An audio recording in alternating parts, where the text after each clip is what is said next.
Welcome to Scream Therapy. I'm your host, Jason Schreurs. In October of 2018, I found myself in the hospital, sitting across from a psychiatrist who was telling me I had bipolar. I was sent home with a bunch of medication and laid on the couch for a week. I had my iTunes library on shuffle, trying to shake the hornet's nest from my head. Ever since I was a kid, I've been using loud music as a form of therapy. Punk rock and mental health have always been connected. This podcast looks at that connection through the lens of different guests. This is Scream Therapy.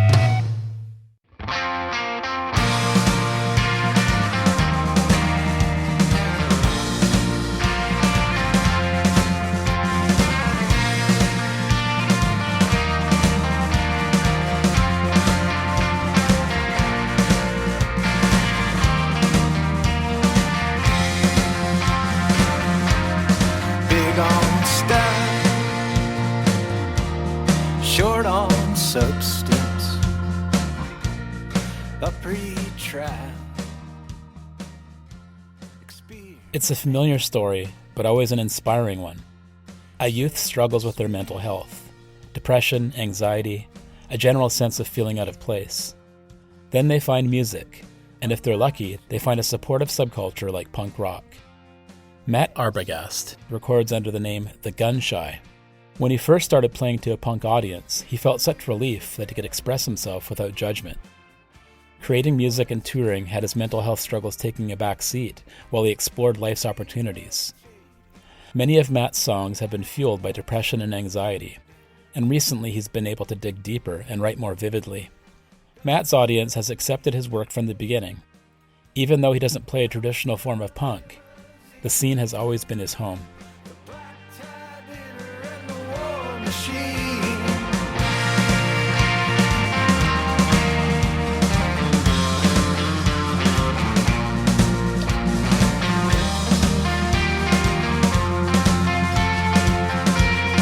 Took a while,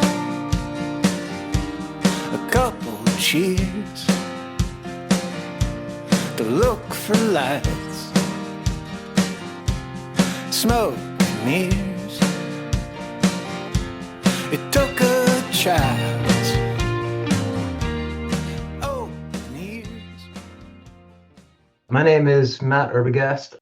I have a project called The Gunshy that I have written songs for and played in various iterations of over the course of the last 22, 23 years.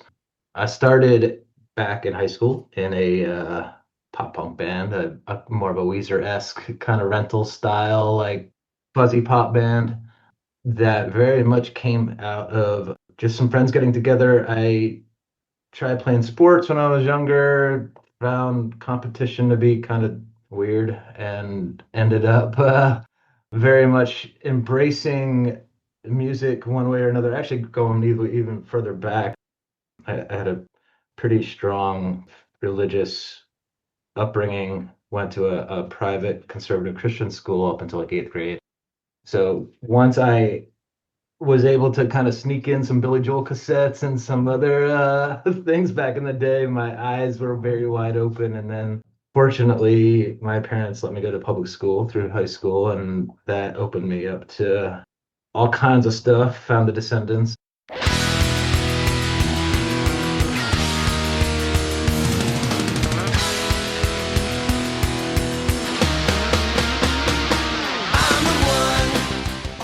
Everything just kind of went from there, and really just became a sponge for not just the music, but a community of people that were much more open-minded and supportive about, or at least the version of it that I found was much more about uplifting each other and helping each other than anything. And from there, started a band to just kind of be more of a part of it, played shows around. We did pretty good through high school, so I stayed pretty close and, had a little bit of a following. And then that kind of all fell apart, and started writing these songs, and it just kind of went from there. And it very much became an outlet for trying to find a way.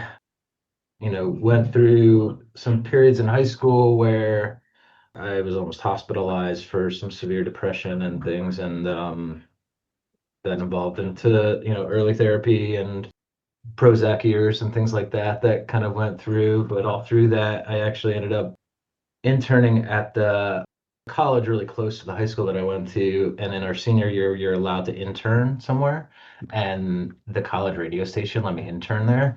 So I lived there pretty much, to the point where the guys were like bringing me to parties and having me around a lot, and just was exposed to every record that was coming out, and just then hours and hours and hours in there. And then I ended up going to college there, and then worked in the radio station, became the music director, and was the music director for 3 years, and just that gave me a way to absorb everything and really find what I was really into. I've heard this story again and again on the podcast is people who are struggling, especially early in school, trying to find their place and their way. And then they do discover music, whatever way it is. Like I did radio station stuff too. And it's like all of a sudden I had this whole catalog of music that I could listen to for Yeah. free and play for other people. And how that changes people and their confidence and their direction. And it's really interesting to see people light up when they talk about, the first time they heard Descendents or met other punks. Yeah. We did, or I did, I guess, the first Alkaline trio show, I think, in Pennsylvania. I grew up in Lancaster, Pennsylvania. And because I worked at the college, I had some resources I could do through the university, and then I could just put presented by the college on and do commercials for shows all the time and just saturate the radio with promo for the shows I was doing. Definitely took advantage of that a little bit. So we did a show, and this is super early on. This is when they were still on Asia Man. So just goddamn, it was the only record they had out at that point. So, Yeah. and it was packed. This is for all of you. It's called God Damn It.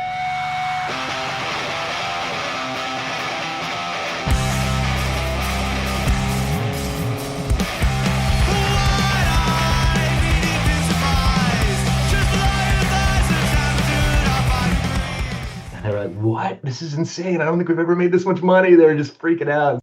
I still have the goddamn it sweatshirt they gave me at that show forever ago. And just again, like that whole like seeing how it doesn't really fade, where you come across these people now years and years later, and they're still the same people, they're still appreciative, they're still like, and that is to me, it made the world a little less scary, knowing that there were people out there like, okay, I can do this.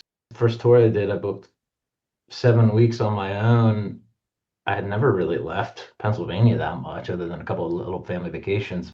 My eyes were just wide, and seeing these people, our little bubble in Pennsylvania was still, it's even more conservative now, but at that point it was just pretty, you walk down the street and people look the other way. It's not a very friendly place Yeah. a lot of times. And my first experience going to the Midwest and all these places out west, and just the friendliness in general of people. And then on top of that, the people putting on shows and just taking care of you. And this idea that like you can support each other and help each other do what you really want to do. And it still influences me on a daily basis. That's very important. And it made me think a lot less. It kind of combined thinking about the things I wanted to do with thinking less about my own issues and thinking more about like how I can be a part of this community. I think it emboldens people. You think about people that are quite young and having trouble with depression, anxiety in school or even in young adulthood, and then they find something like punk rock where they're being embraced and they can find their place and they can even contribute to it.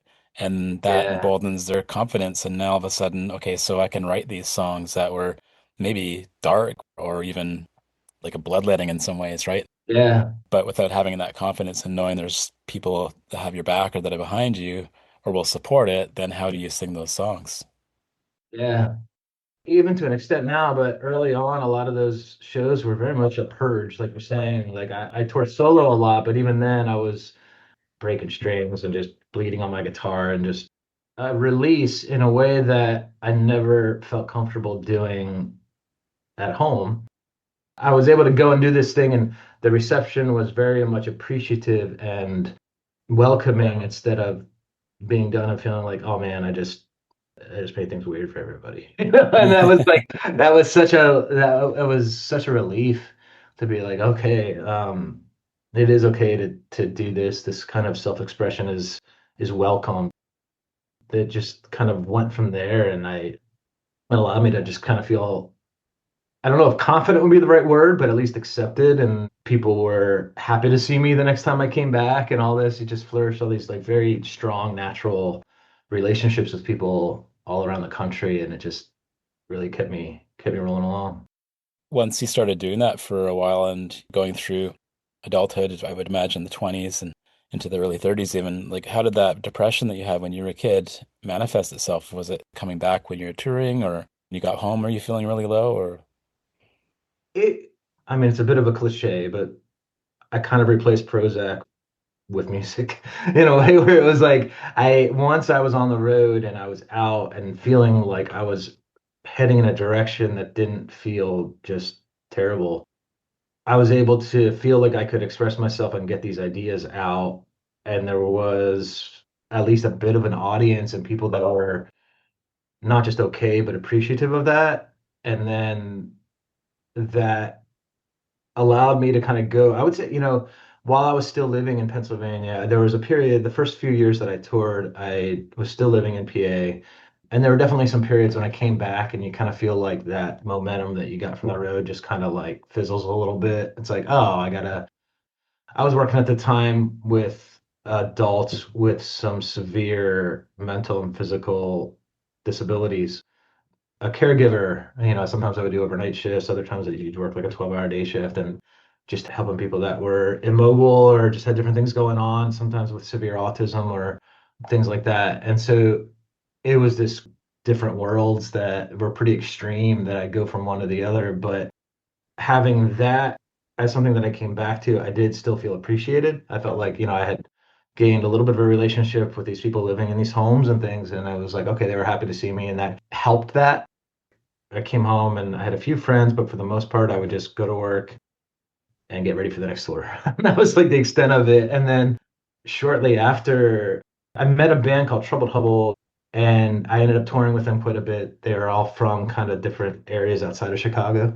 So I started spending a little bit more time here, ended up recording a part of a record here, and then decided to move here in like 2003. There was definitely a period of maybe 5 to 7 years where the depression seemed like an afterthought in a way because there were all of these crazy new opportunities. Like the world just kind of opened up to me. So I was motivated by that. I could focus some of my darker thoughts into my songwriting largely, have that purge in the songs, and then the rest of the time feel a little bit more level-headed to be able to like go out and enjoy or participate in different things. And Yeah. I also, right after I moved here, I met my now wife. I met her a month after I moved here, and we've still been together. So that was very stabilizing. Hmm. It always kind of simmers in the background, comes in heavier here and there, and has, I would say, forever, but the flares aren't as obvious. I would say over the course of the last 10 years or so, that's manifested more into anxiety than into like more typical depression and, those kind of thoughts. One of the huge things about depression is that it feeds on itself. So being active Yeah. is one of the greatest ways to process or manage depression. If you're not active, it starts to swell into a spiral and then it can go down here pretty fast. But with anxiety, of course, now you're thinking about the future. So even though you're active and busy, the busy mind will think about how's this going to happen? What's this going to be over here? And Yeah. it's kind of a trade-off in some ways. What I found with anxiety, like I live with bipolar and ADHD, and but anxiety for me is like if I can quiet the mind and just say, look, like this isn't happening right now, it's going to happen in a year or a month or a week, and I have no reason to believe it's not going to be okay. Yeah. That's an easy one to deal with. But the depression, now I'm wallowing in the past. So it's already happened and now I'm stuck. Yeah. I try to do that at times with anxiety, and sometimes I'm successful with that. I think in some ways, I've always struggled, even when I go back to booking tours and stuff, going back to even phone calls or back in the day, like MySpace messages and stuff, or whatever it was, Yeah. like the unknown of not hearing back from people for a while, or no, having a consistent contact that maybe has been a little flakier than usual. I have a hard time settling when there's some of those unresolved things happening.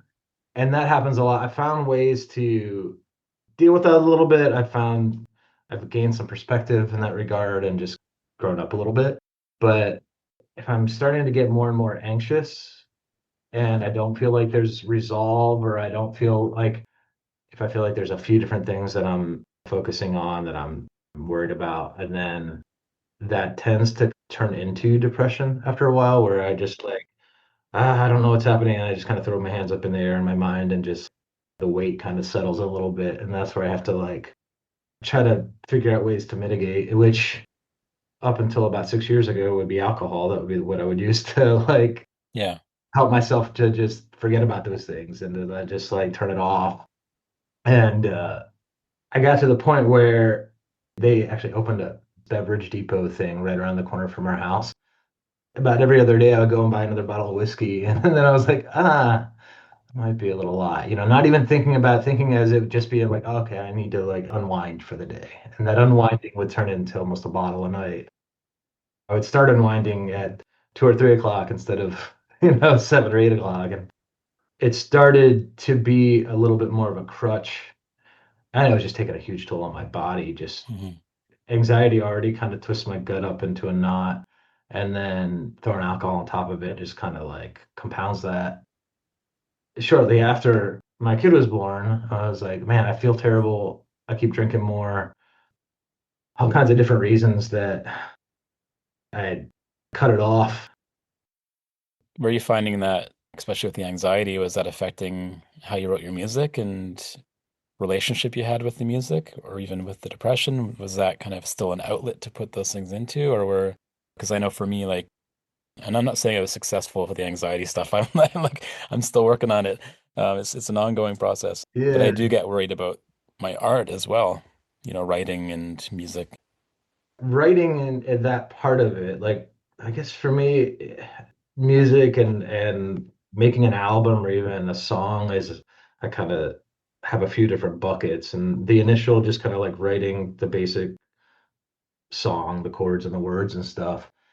That part of it hasn't necessarily changed that much. It's still a very personal and secluded thing that I need to be in kind of both a physical and a mental headspace where everything seems like there's not many distractions and I just can like put myself into a mode a little bit and be able to focus on those things.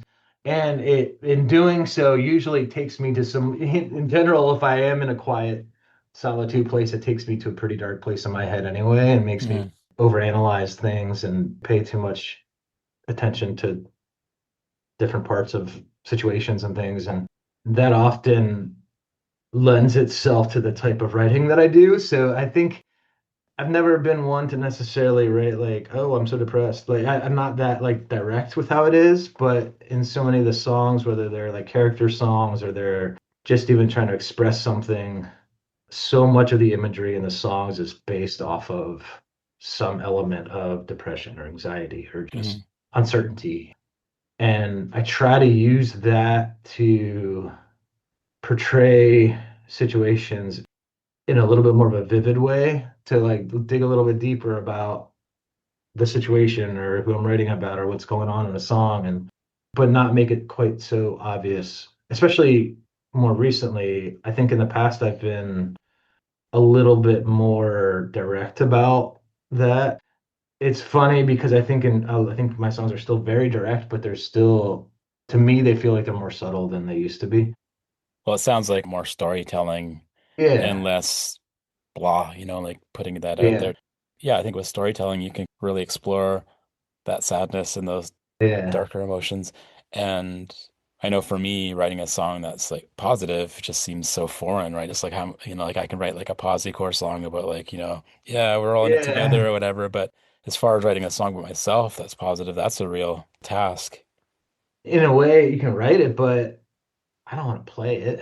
I don't feel like, yeah, to get together with friends and be able to just kind of like, I know that this band, this project is kind of got this purpose and letting myself enjoy music outside of that a little bit too and have those moments where we can just get together with some friends and write some silly songs and just Hmm. enjoy just that. Don't let it be anything else. And that's okay. I wish I could do that more often. It's just that, I have such an emotional connection to music and to writing and to the way that I do things that unless there's like this element to it that feels very honest and I don't know. I don't even know if I can describe what it is, but unless that's there, and I can tell when a song's done if it's got that or not, if it's there, if it's gonna work. If it's not, then I feel like I'm not gonna want to keep playing the song. It's not gonna have meaning to me later on, and it's gonna be hard to just pretend. You said purpose, so what is the purpose? At this point, for me, it's a weird thing to say. I've told people about it. This record's already served its purpose. I'm really content with the process of making the record and documenting these songs. And now I want to share them with people. I want to do the songs justice. I want to be able to go out and play these songs for people. And I haven't played many shows in the last 5, 6 years, maybe like two. So I'm very excited to go out. I've got a crew of people that I've known for 20 years that are playing with me now, that it feels like a good place for the band to be at. And right now that purpose is to just go out and try to do the songs justice, play these songs and enjoy the company of people that I've known for half my life. You hinted before about playing and making people feel weird if it was all really dark. How do you deal with that? I mean, like you don't want to bum people out at a show, but there's got to be a balance between, you're smiling and you got a good sense of humor, so like maybe putting that in there as well and trying to keep things as light as you can, even though the songs are dealing with some really hard stuff. Yeah, I try to break the ice a little bit. I try to tell stories, and I'm kind of awkward. I was, especially when I was drinking a lot. I was just kind of this character, trying to let people know that I'm at least trying to be a somewhat normal person. And then when I play songs, just like letting it do its thing.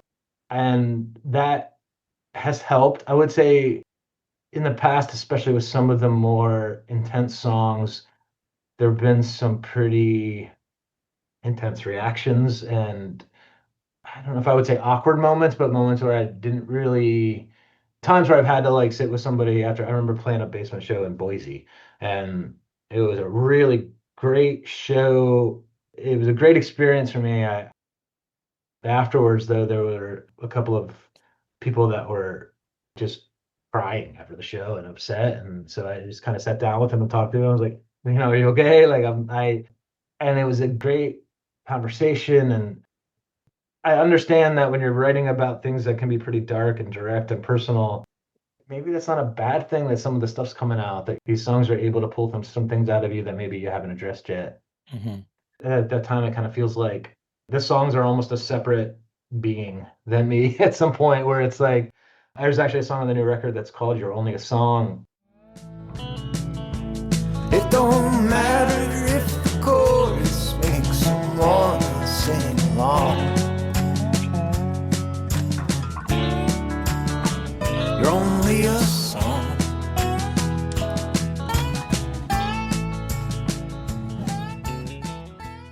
It's me yelling at a song as if it were a person, trying to get it to go away. In a way, sometimes I feel like I have that relationship with some of these things. I'm not going to hide the fact that they're pretty intense songs sometimes, and that's okay. I like the idea of having an attachment to a song personally, but at the same time, their interpretation may be completely different than mine, Yeah. which is cool. I took the DIY ethic, and the one thing that I have been very proud of at this point is that it's kind of at the heart of everything I do. My day gig is running my own little graphic design and website company, and I have a studio, make my own records, put out my own records, mix my own records, taking it as far as I can in many ways. But with all of that can often become a little bit more of a responsibility. I have to remind myself that the songs themselves, once they're out there, like you said, they're going to be received how they are. And you don't have to take all of that to heart just because you've been hands-on in every little aspect of them going out into the world. If you could personify your depression, what would be the relationship with it? I Not the easiest question. I just came up with that on the fly. would say a very furry house cat, because I'm very allergic to cats. Why do they like all the shortcuts anyway? Sometimes I don't mind a little break.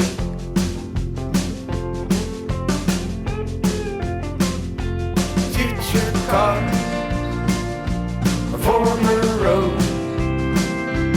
I still know where this one goes. Future cars, future cars.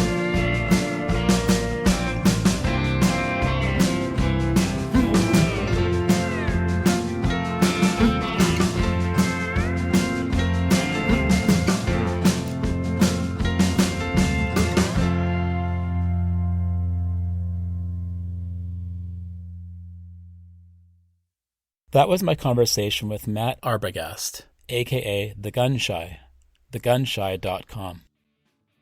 For more episodes of Screen Therapy, go to screentherapyhq.com or wherever you listen to podcasts. Big news, the Screen Therapy book is available now. Screen Therapy, A Punk Journey Through Mental Health, tells my story and the stories of others who use punk as a catalyst for mental health. Like this podcast, it links the community-minded punk scene with the mental wellness of the punks who belong to it. To order the book, go to screentherapyhq.com. For merch, check out screamtherapy.threadless.com. Okay, enough promoting. It's time for some thanking. Thank you for listening to Screen Therapy. Doing this podcast and talking to folks about punk rock and mental health has been a crucial part of my own mental stability, and it means so much to me that you're out there listening. Screen Therapy is created in the Cathet region of coastal British Columbia, Canada, on the traditional territory of the Tla'amin Nation. Contact me at screentherapyhq.com or email me at screentherapypodcast@gmail.com. I'd love to hear from you. Let's talk about punk rock and mental health. Until next time, take care and be well.